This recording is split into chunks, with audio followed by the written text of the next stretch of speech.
OODAcast, informing your decisions with intelligence, analysis, and insight. Brought to you by the team at OODAloop.com.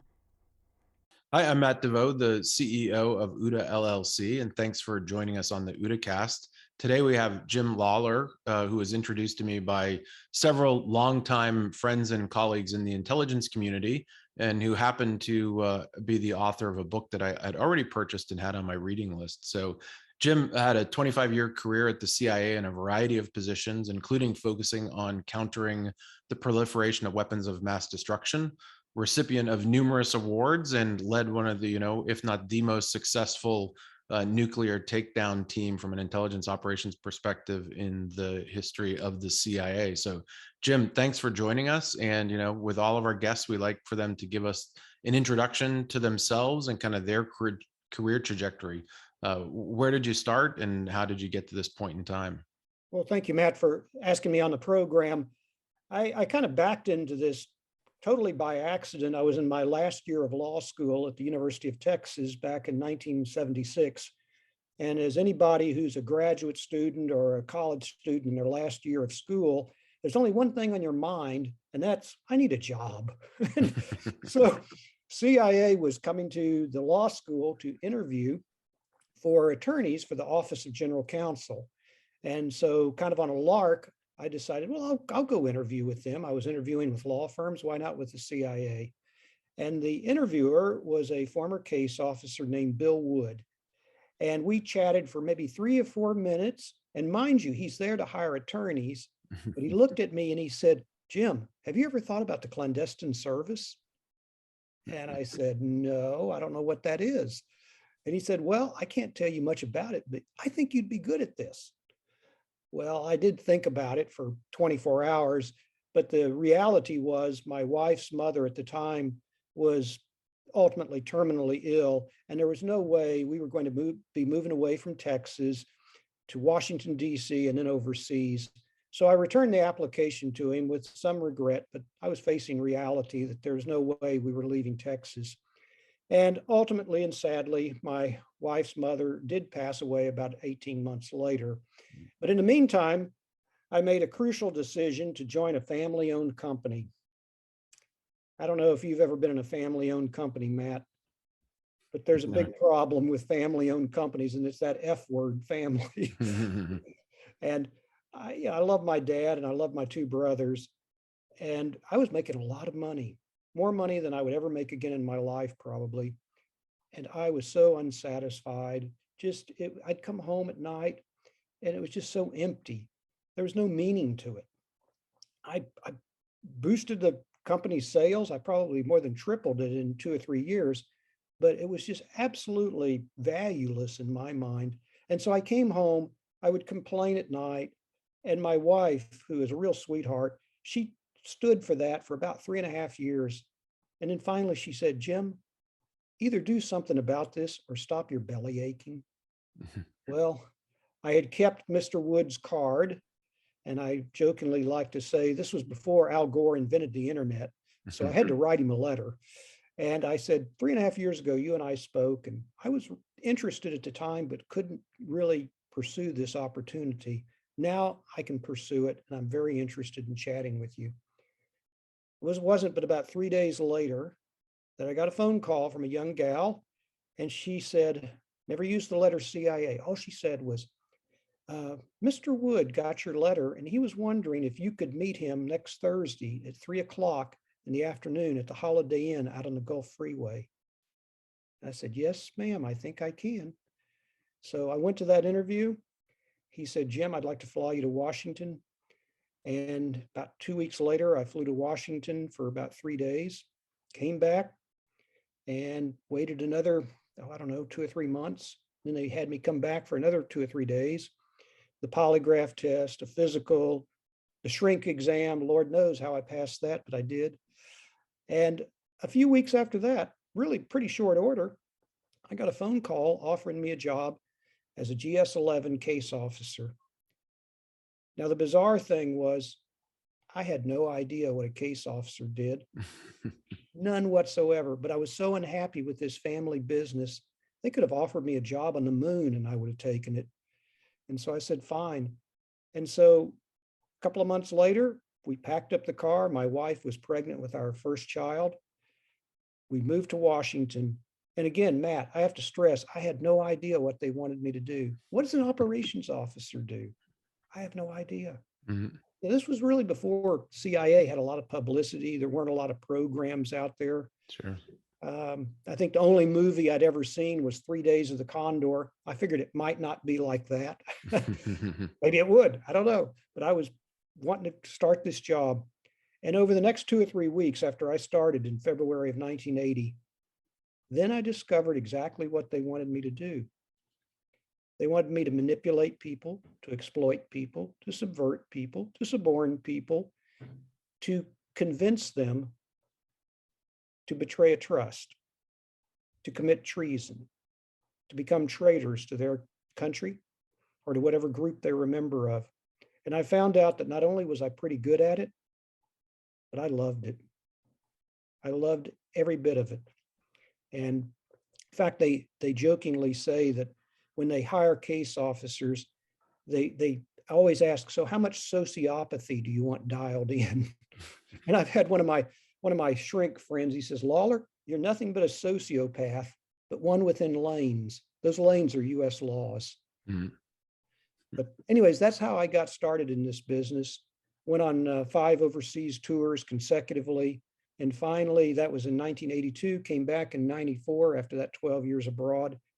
And I had gotten involved in counterproliferation operations, basically stopping the spread of nuclear and biological weapons and missile technologies. And I really found that to be psychologically righteous. If you can stop another country from acquiring a nuclear weapon, something that could kill hundreds of thousands of people, that's really worth your time. It was very, very righteous, in my opinion. So that's how I got started, Matt. Excellent. And what are you up to today? Kind of what was the career trajectory once you get out of the CIA? Well, okay, so I came back from my last overseas posting. They asked me to run the counterproliferation shop and European division. Then we were melded into the counterproliferation division, and I spent the next 12 years or next 11 years doing that. Retired in 2005. And my first year, I was an advisor to Rob Richer on the 7th floor when he was Associate Deputy Director of Operations, and to my best friend, Rolf Moat Larsen, who was Chief of European Division. Well, after about a year of that, a gentleman who ran the agent of the intelligence community's bioweapons program, counter bioweapons program, he asked me to put together a curriculum to teach young case officers and young FBI special agents how to go after weapons of mass destruction scientists and recruit them, and again, try and prevent the spread of nuclear and biological weapons. And so I've been doing things like that just about ever since in retirement. Excellent. Great. You know, a lot of the viewers of this podcast are interested in decision making and lessons learned, you know, especially from someone with as much experience as yourself. So were there some lessons learned around decision making or interacting, you know, doing your core mission that you learned from operations over the years that you can share? Well, there were some specialized lessons that I learned. An asset that I had recruited once told me, he said, Jim, if you want to disrupt a WMD facility, you have to look for choke points. And by that, he meant you need to look for technologies that are not easy for them to get, but yet something that they absolutely depend upon to run their plant. For instance, a uranium enrichment plant. Now, there's thousands and thousands of components in a uranium enrichment plant, but there's only maybe a dozen or so that are so specialized and unique to that type of operation.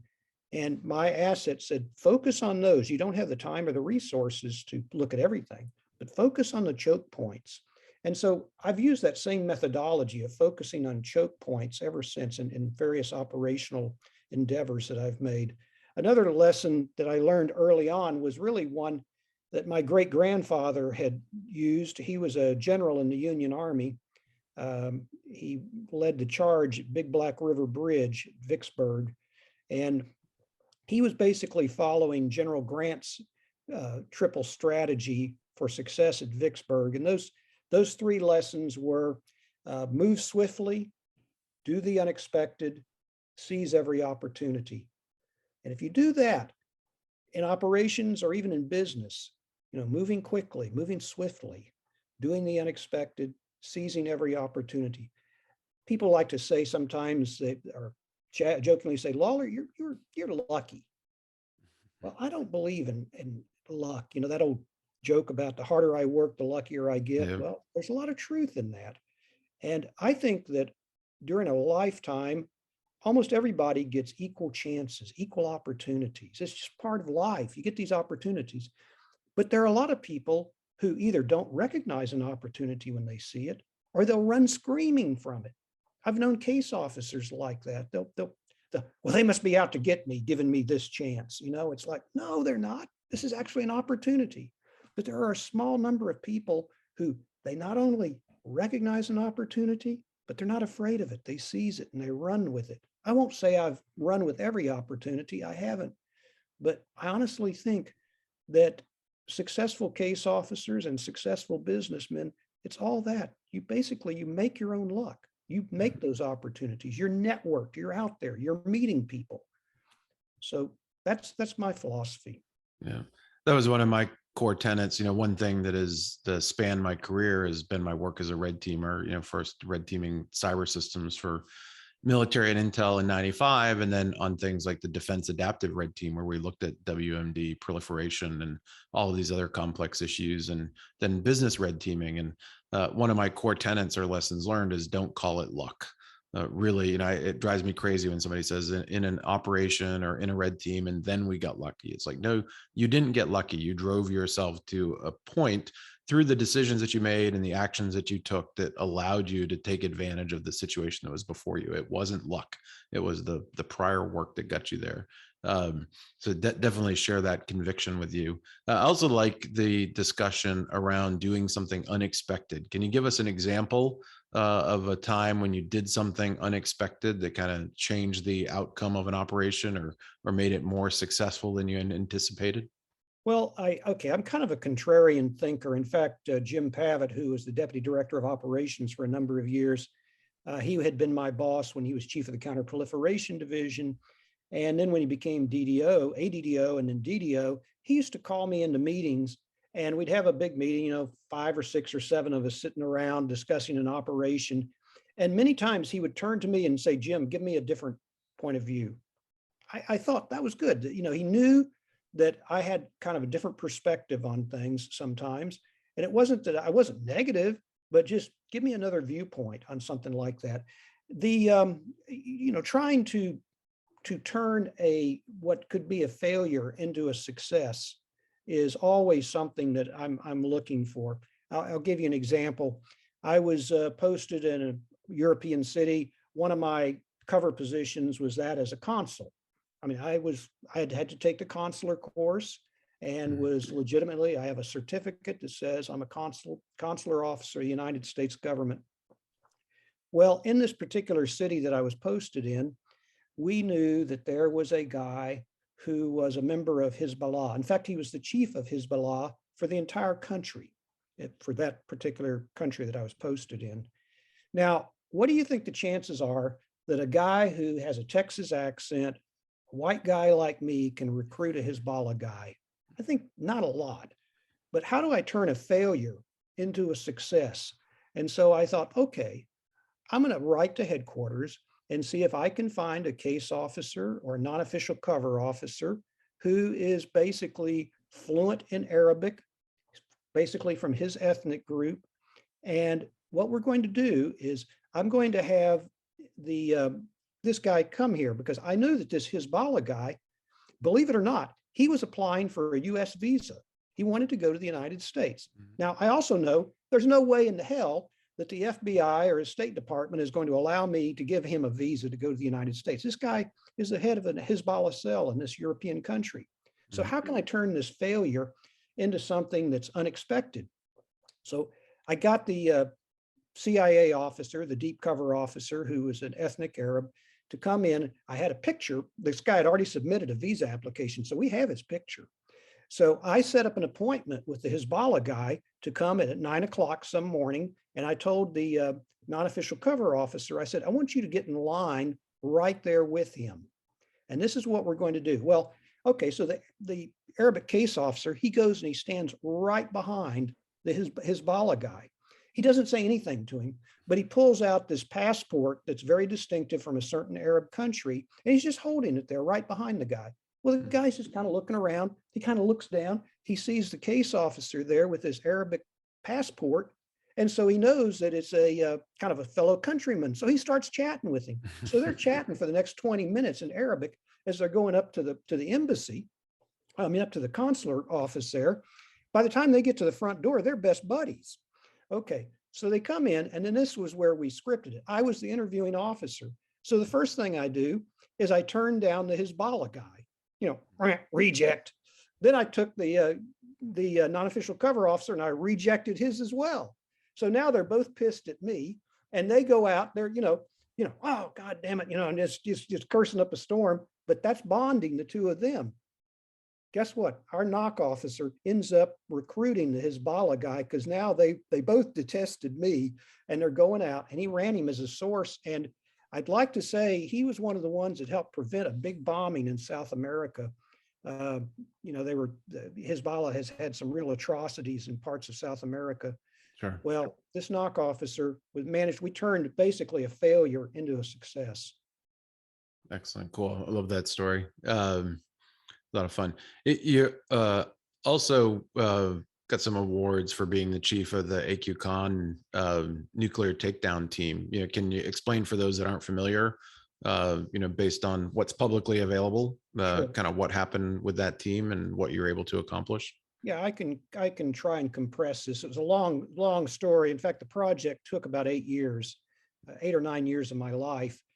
But initially, we didn't start out looking at Dr. A.Q. Khan. A.Q. Khan was a metallurgist, PhD metallurgist. He was employed in the Netherlands in a European consortium called URENCO, which stands for the Uranium Enrichment Corporation, which is a joint company of the Dutch, the British, and the Germans for the express purpose of enriching uranium up to a light enriched stage for nuclear power reactors, peaceful nuclear power. But you need fuel, and that's what they do. They would enrich the uranium, the U-235 content, the fissile part, up to what we call light enriched uranium.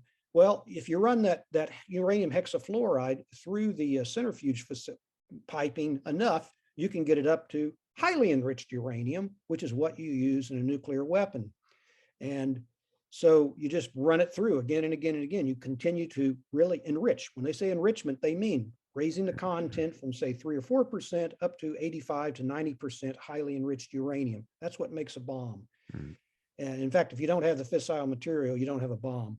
Well, we knew that Dr. Khan, in retrospect, he basically was very sympathetic to his home country of Pakistan. And Pakistan had sat and watched India detonate a nuclear weapon in 1970. And the head of Pakistan had said, we will eat grass, but we are going to have our own nuclear weapon. Well, Dr. Khan provided them with the means to do that by stealing the plans for the uranium centrifuges out of the URENCO company, and they took it to Pakistan. He was also an incredibly charismatic and networked individual, and he left a lot of European citizens that were his buddies. He paid them basically to supply him with this high technology equipment that he needed. And consequently, they set up a company in Pakistan. First was called Engineering Research Lab, and then they changed it to his name, Khan Research Laboratories.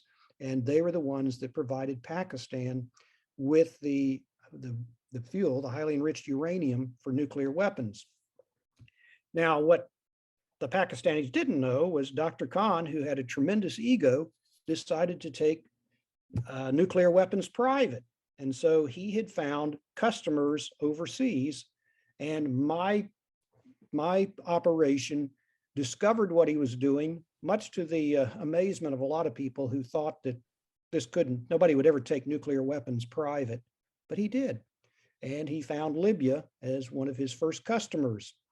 And I still remember when we got the information that showed that basically Libya was acquiring a nuclear weapons capability.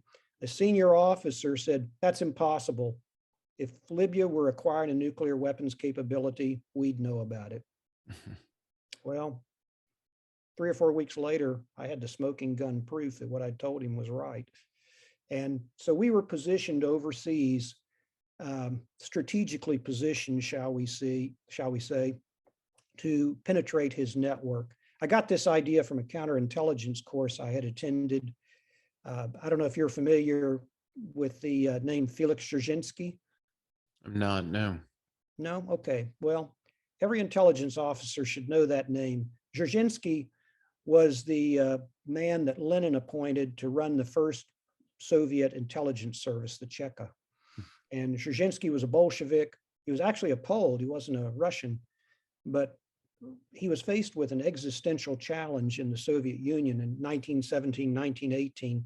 And that's the fact that the revolution had succeeded, but certain countries like Great Britain and the United States were financing the counter-revolutionaries that were infiltrating and trying to overthrow the revolution.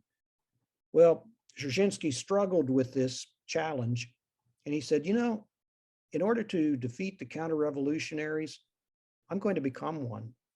So his Chekist agents fanned out across the Soviet Union pretending to be counter-revolutionaries, and they systematically identified every one of them and they annihilated them. They even controlled the bank through which all the money went through. Wow. I thought, okay, if this old Bolshevik can do this, I can do that. So if I want to defeat proliferators, guess what I have to become?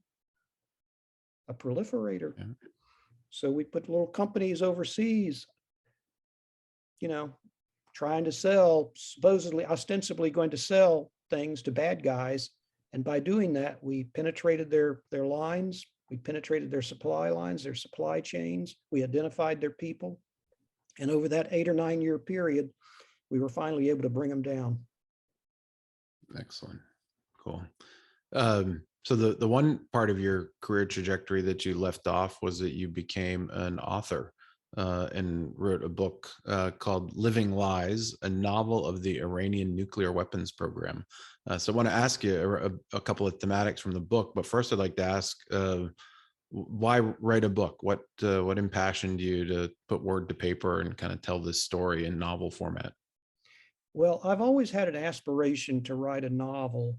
In fact, in my initial interview with the agency way back in 1979, one of the officers who was interviewing me, he said, well, what are some of your aspirations? And I said, God, I'd love to write a novel. And he says, oh, Lord, that's all we need is another author.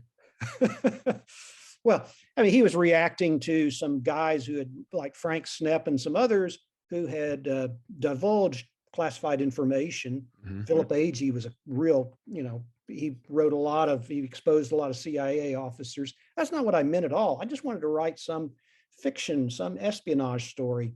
And they say, write what you know about.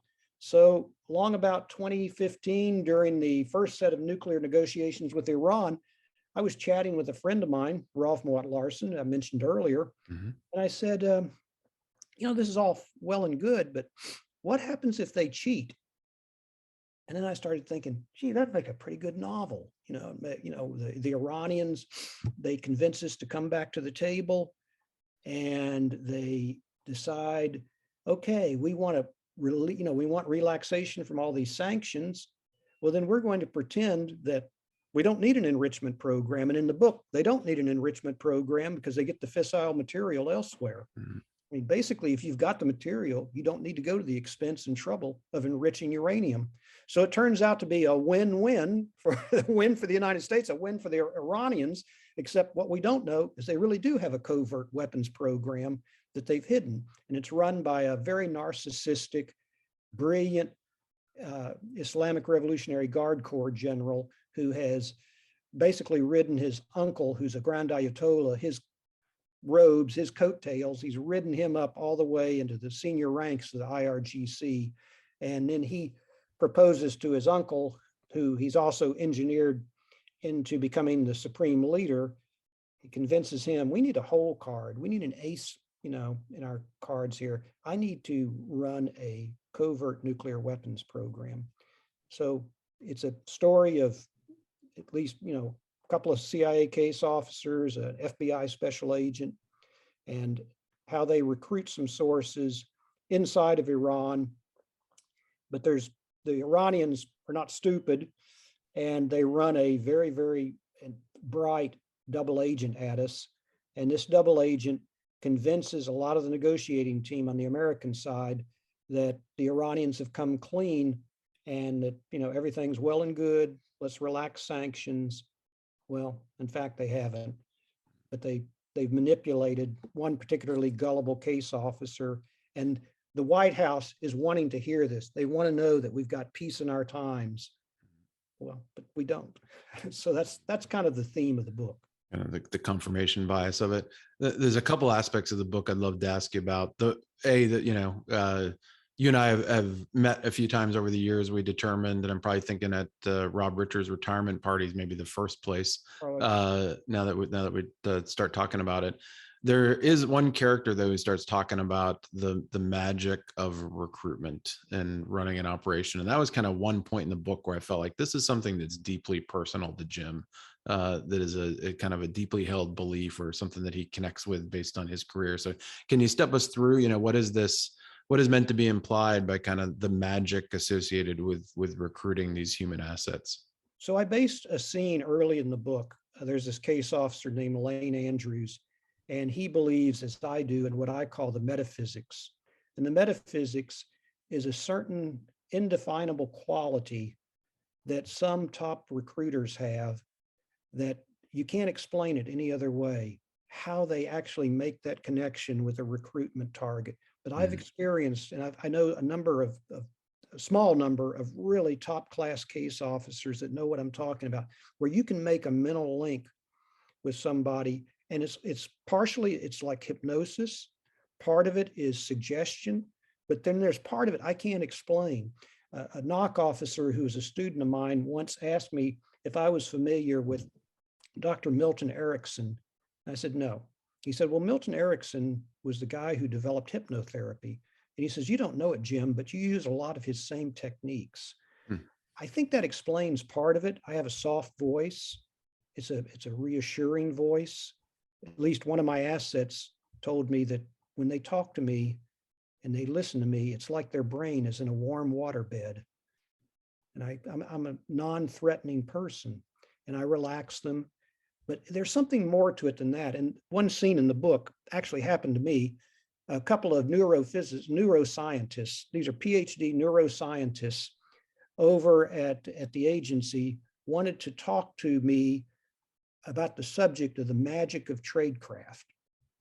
Now, unfortunately, by magic, I found out they meant trickery and deception. And I said, but I don't trick people. I don't deceive them. And what I meant by magic was literally magic.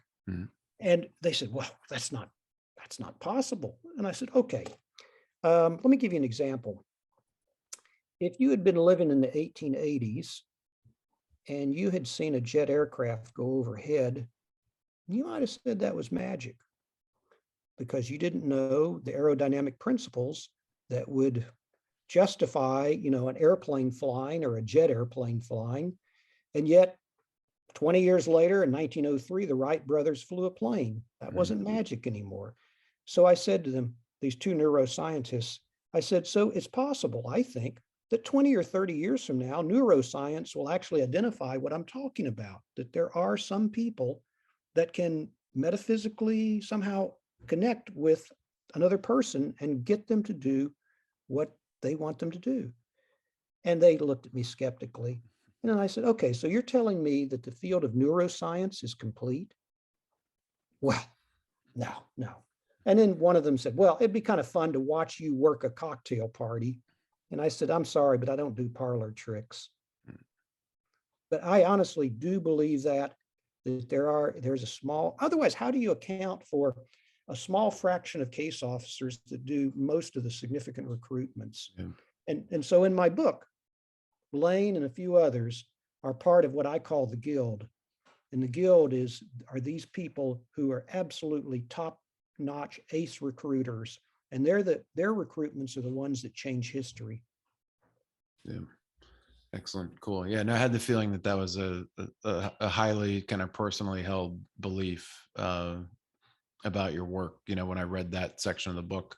There's also a couple other themes that I found interesting.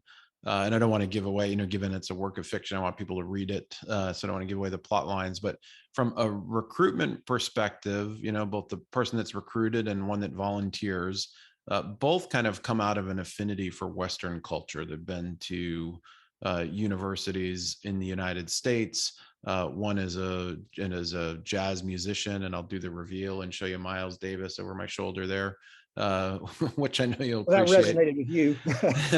Yeah, that resonated with me for sure.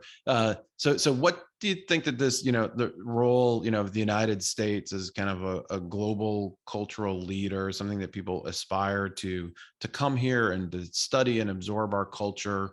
What role does that play in the successful recruitment? Well, I think it gives us a tremendous advantage. We have all of these foreign graduate students coming here. And yeah, there is maybe some CI issues with some of that, but I'd say 99.999% of these people, they really add to our capital base. A lot of them become scientists or doctors or contribute a lot to the United States. And if nothing else, creating a very positive view of the United States. They get culturally, they have cultural affinities with us. Like you said, one of the Iranians in my story, he's a jazz musician. He just loves Miles Davis. I mean, he's an expert on Miles Davis. And so that's something that the case officer uses as well. In fact, I actually used that in a recruitment of a foreign target. This foreign target had been surrounded by some non-official cover officers who were not in a position to risk their cover and try and recruit him. But instead, they told me all about how this guy, he likes Chet Baker, he likes Miles Davis, he likes the Stan Getz, he likes all these people. And I had not, at that time, I was not a big jazz fan, but I thought, okay, I'm going to try and steep myself in jazz. And then I'm going to approach this guy obliquely, which I did. He gave a talk, a publicly publicized talk, that I then went up and congratulated him on the talk and asked him if he would join me for lunch a couple of weeks later. I knew he was a gourmand, and so I took him to a Michelin-starred restaurant. And during dinner, we're talking about hobbies and things. And so I just brought up jazz, and the guy's eyes lit up, and I mentioned, the Kind of Blue album by Miles Davis and some of the things by Chet Baker. Chet Baker had lived in France for a while. Things that I was able to find out. He was a big fan of the movies of Woody Allen. Well, I happen to like a lot of Woody Allen movies, certainly the early ones. And so we chatted about that. By the end of the lunch, it was like, he had found his long lost brother. And so to be able to, it resonates with people. A common ground, something that you both enjoy, or maybe a book by an author you both enjoy, and more peeks at somebody's cards, something like that. Well, then okay, I'm going to bring this up. I'm going to something that he can identify, that I'm not just an American embassy officer, but somebody who's got that same soul, that same passion that he does. Well, I can attest that Kind of Blue makes for a great soundtrack while reading the book. So definitely, once I encountered those passages, I couldn't resist. There's also some interesting thematics around kind of technology and the vulnerability of technology. What is your take on our increasing dependence on technology and the susceptibility? Again, I don't want to give a lot of the plot, but kind of the keys to the kingdom with regards to intelligence material being contained on these systems and under control of some of these super users. Any thoughts with regards to kind of the risks from a cyber perspective of our emerging dependence on technology? I absolutely believe in the fact that the most vulnerable spot of any organization is the insider. If I recruit one insider, be it conscious recruitment or somebody who's an unwitting, useful idiot, then it doesn't matter what kind of encryption you have, what kind of protections you have. You can even not be connected to the internet, not be anything. But if I've got a good insider, I guarantee you, I will disable your systems. He will give me everything I need to know. I know this for a fact. I had a course that I used to teach with some very capable instructors and myself called the Cyber Recruitment course. And the whole purpose of the course was to go after the guy inside, the IT specialist. I used to work after, part of the time after I retired I was a consultant at Department of Energy Office of Intelligence and Counterintelligence. And one day I'm sitting in my office there, writing on the classified system. And one of the IT guys who I had become friends with, he comes in, he says, Jim, you may not know this, but there's 35 guys in the back room who read everything you write. So we've got 35 people that are reading what I write. And yeah, they're all cleared, but you know how that just multiplies your chances of being able to recruit somebody on the inside. And then he gave me some remarkable insights as to what makes an IT specialist tick, what pisses them off, how they don't, he said, how often do you go up to an IT guy and say, thank you for my systems working so well? No, you bitch and moan at them when they're not working well. So he says, we're usually the least paid people in the building, and yet we have our fingers on the pulse of this place. He said, there's something wrong here. And he said, a lot of us rather eccentric a little bit, and we've got contrarian personalities. Look at Ed Snowden. Guess what Ed Snowden was? He was an IT specialist. Yeah. Let me recruit one insider, and that can enable 100 or 1,000 technical penetrations. And that's what Ed Snowden basically did. He wasn't a technical failure. He was a human failure. Yeah. As I like to say, in the cybersecurity domain, we talk about endpoint protection, and for the community, the endpoint is your mobile phone, it's your workstation, it's your server. And I always like to remind them that the ultimate endpoint's the human being.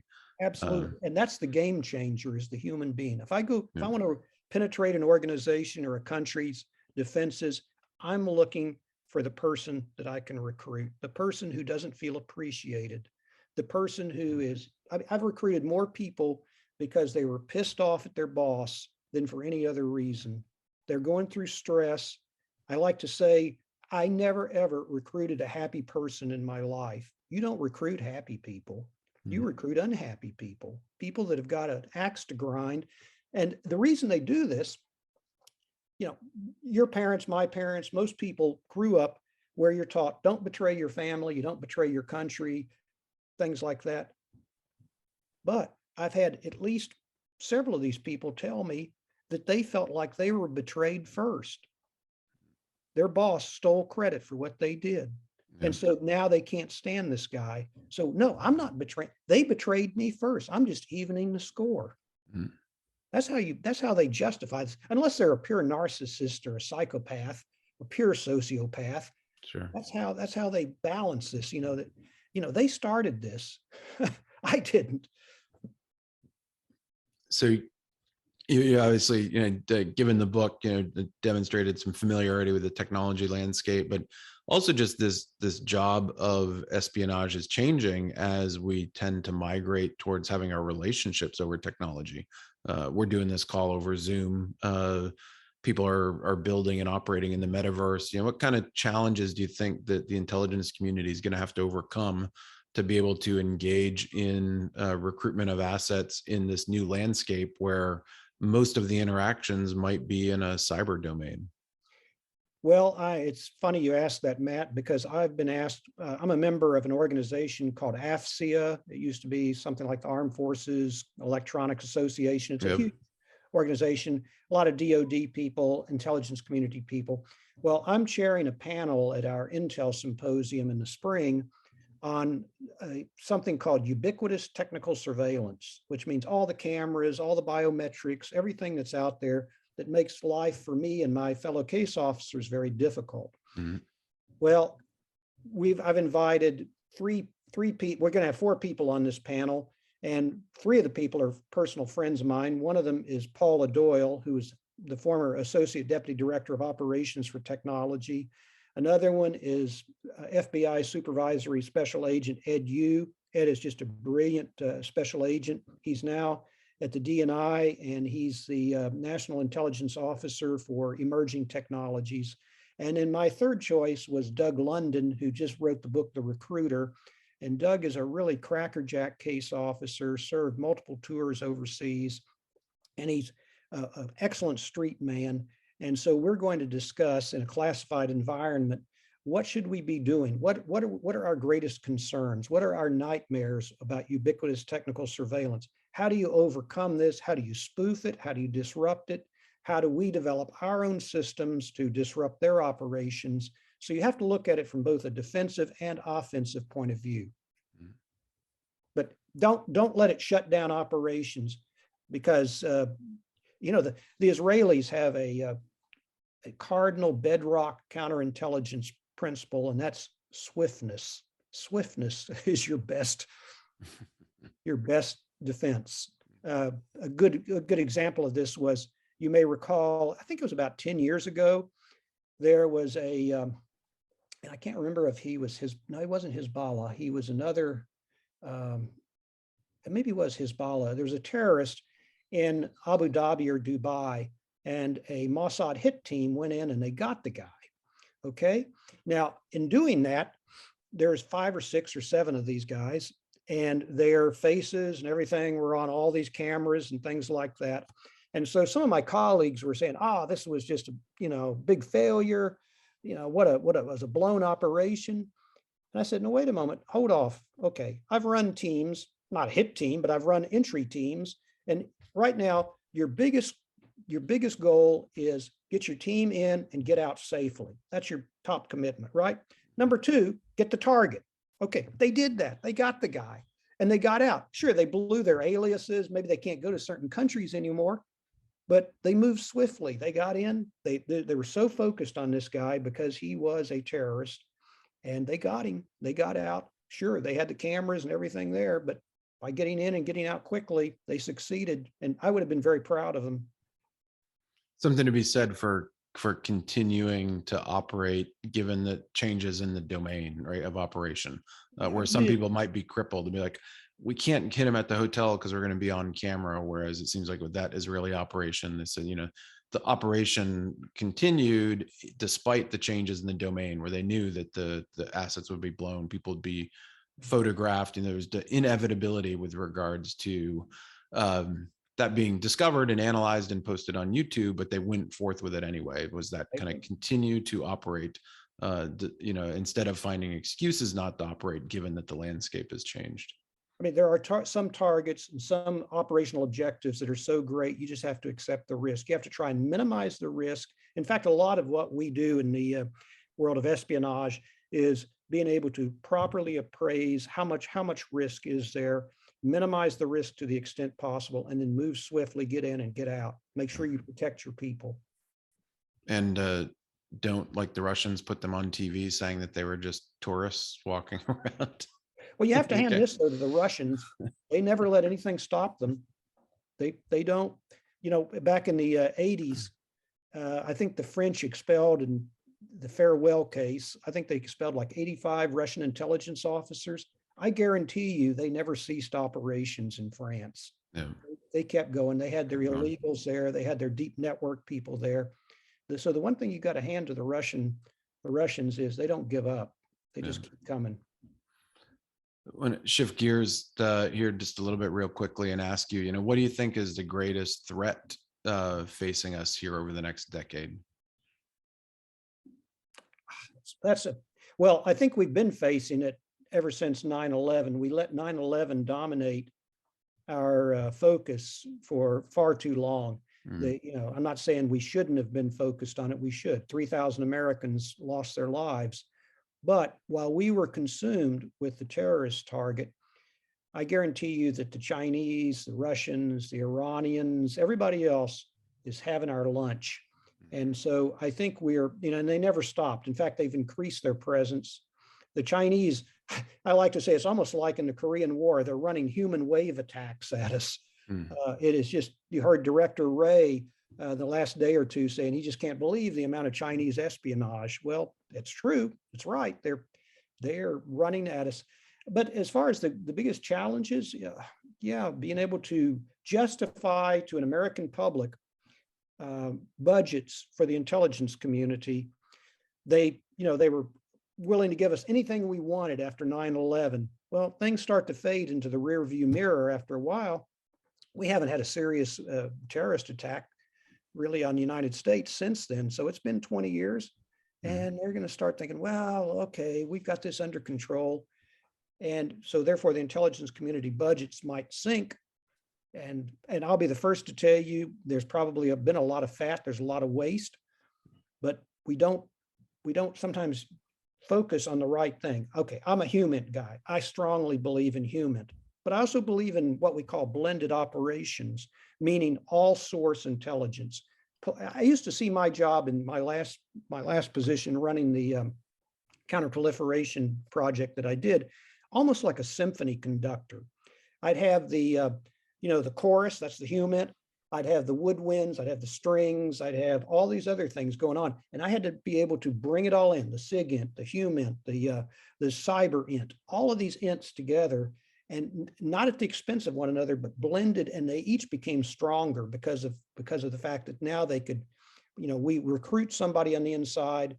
We've got somebody there. Not only do we have their computers penetrated, but we say, focus on this part.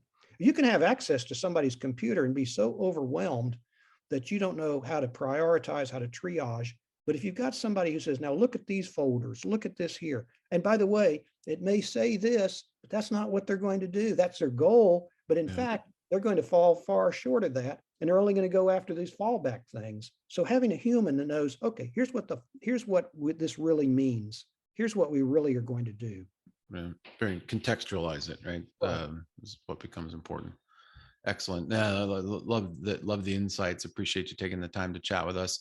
I always like to close out with one question, since I'm an avid reader and you're an author. What is one book that you've read recently that you would recommend people check out? Oh, that's a good question. You just mentioned The Recruiter, so definitely we'll put a link to that in there. For nonfiction, The Recruiter is excellent. I'm reading a book by.